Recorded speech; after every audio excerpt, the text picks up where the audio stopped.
De volta com Tudo a Ver para você. Muito obrigada pela companhia. Estou aqui muito bem cercada com Nilvia Coutinho, psicóloga, e também a psiquiatra, a doutora Laura Damian. Meninas, muito obrigada, viu? A gente que agradece, muito obrigada. A gente sabe da agenda de vocês que é bem apertada, mas conseguiram tirar um tempinho aqui pra gente para poder abordar um tema tão importante, né?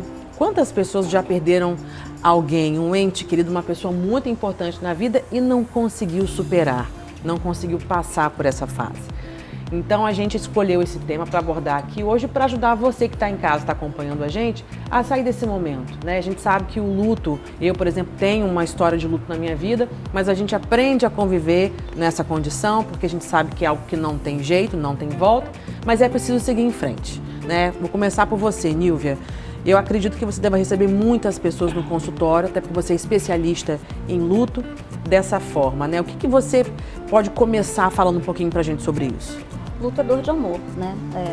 O maior estudioso do mundo, que é o Colin Parkes, vai dizer isso pra gente. É um processo que todos nós vivos vamos passar, né? Nós não passamos pela nossa própria morte, mas nós passamos por perdas na vida, todos nós. E luto é um processo de reaprendizagem. Eu reaprendo a viver sem aquela pessoa que eu tinha tanto apreço, que eu tinha tanto amor.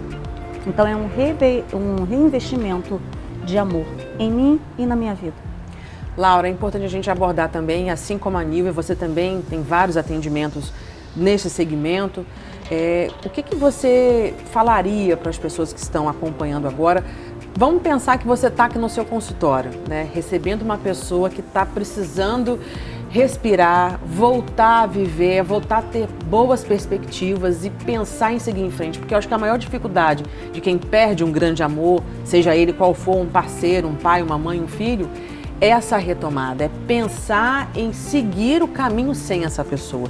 Então, o que você falaria para a pessoa que está em casa agora acompanhando a gente? Primeiro, a gente tem que entender, né, que o luto é um processo natural. Todos nós, infelizmente ou felizmente, porque eu acho que a dor faz a gente crescer também, todos nós iremos passar em algum momento da vida, né? Então, a pessoa precisa aceitar, né, as suas emoções naquele momento. Muita gente tem dificuldade de olhar para a dor, as pessoas querem fugir. A gente vive uma ditadura da felicidade, onde a gente não pode sofrer. E para o luto ser bem resolvido, não virar um transtorno mental, uma depressão, uma ansiedade, a pessoa precisa olhar.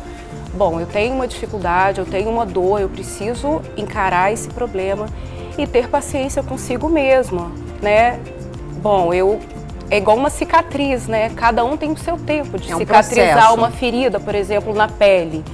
Uns cicatrizam mais rápido, outros mais devagar, então a gente tem que olhar e cuidar daquela emoção. Agora, se a gente vê que aquela dor, que aquele sentimento que é um processo natural, uma dor aguda, está se prolongando por um período e se estendendo, né, por mais de 6 meses, a dor é intensa e desproporcional, prejudicando que a gente volte a exercer as atividades diárias, que a gente consiga trabalhar, sair, encontrar os amigos, que a gente está se isolando, que a gente tem sintomas físicos, né, tem a síndrome do coração partido. Então, no momento que a gente percebe isso, a gente tem que procurar uma ajuda, porque pode, a gente está lidando com um transtorno de luto prolongado. Então, acho que a dica é essa, se permitir sentir, se permitir, naquele momento tudo bem, não está bem, mas procurar o convívio, procurar não se isolar, procurar ter uma vida saudável, com rotinas, praticar atividades físicas, alimentação saudável. E se a pessoa vê que está se estendendo e que a dor está te interferindo no seu dia a dia, procurar ajuda de um psicólogo, de um psiquiatra, para isso não evoluir para um quadro depressivo ansioso. Agora eu vou dividir com você que está em casa. Muitas pessoas já conhecem a minha história, outra parte não. Eu perdi uma filha depois dela ter nascido, né, com 2 meses de idade. Então vocês devem ter um pouquinho de noção, principalmente quem é pai e quem é mãe, da dor e do choque que foi. Nilvia, logo entrei num quadro de depressão, né, e ali com meu marido e minha família, Graças a Deus eu tenho eles do meu lado, que foram, sabe, meu suporte além, claro, da minha fé e de acreditar muito no que Deus tem reservado pra gente, né, em de aceitar as coisas por mais difíceis que elas sejam. Mas eu cometi um erro grave. Eu fui encaminhada a um psicólogo e como se eu quisesse uma resolutividade daquela questão em uma única consulta. E aí eu não queria falar, e o psicólogo querendo me ouvir, eu não queria falar. E eu criei um bloqueio naquele momento em buscar ajuda externa, né, com algum profissional, em me tratar. Falei, não, gente, eu prefiro ficar quieta, eu não quero falar sobre o assunto, é um assunto que me machuca. As coisas não são resolvidas de forma imediata. É um processo que demanda tempo e paciência, né? Sim, a gente está falando justamente de algo extremamente importante na sua vida, que não aconteceu de uma hora para outra. Algo sonhado, algo esperado. É um luto ainda que a gente precisa de mais respeito. As pessoas às vezes não respeitam muito esse luto pós-natal, quando a criança acabou de nascer. Sim. Ali. E infelizmente a gente pode ter, porque no processo de luto tem essa interação social e a gente pode ter alguém com aquela infeliz frase que era para ficar quieto, gente. Quando você pensar em dizer uma coisinha dessa, você fica quieto, engole, do tipo, você é tão nova, você terá mais filhos. Como se houvesse substituição, né? Exatamente. Primeiro que não existe. Então, o que a gente pode fazer por uma pessoa enlutada de melhor é perguntar para a pessoa, tem algo que eu possa fazer por você? Às vezes é só calar a minha boquinha, né? E no seu caso, é você entender e tentar ter mais compaixão com você mesma. Você estava num processo super difícil, você não entende como funciona um processo de psicoterapia. Então, cada um vai lidar com a dor como ela é. Por isso que a gente tem que entender que luto é um processo subjetivo. Embora ele aconteça com todos nós, para cada pessoa ele vai acontecer de um modo. Naquele momento, você não conseguia lidar com isso. Hoje, por exemplo, é algo que você já consegue trazer para mim, você já consegue trazer para a Laura. Então, é uma outra fase da sua vida, onde talvez você esteja mais madura. Não dá para a gente pegar você, Paula, te abrir e arrancar essa dor. Esse é um processo seu.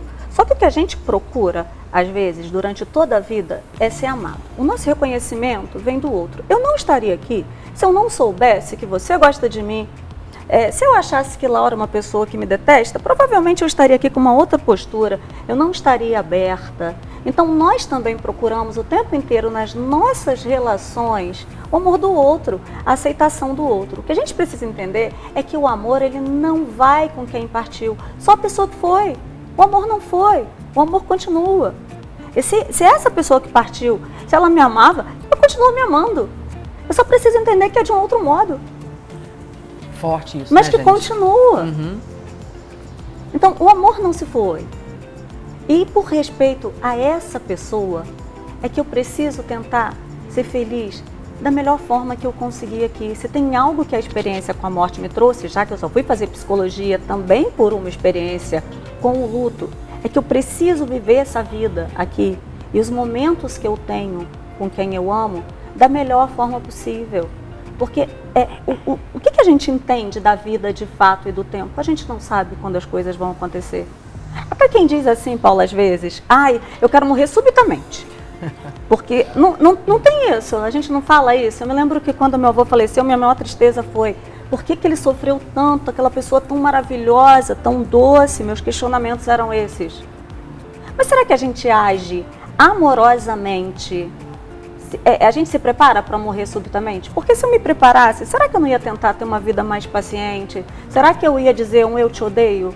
Será que essa seria a minha última coisa a dizer antes de dormir? Ou eu diria para a Laura assim, nossa, que prazer te conhecer, como eu te achei incrível, maravilhosa, porque afinal eu não sei se eu vou ver a Laura outra vez.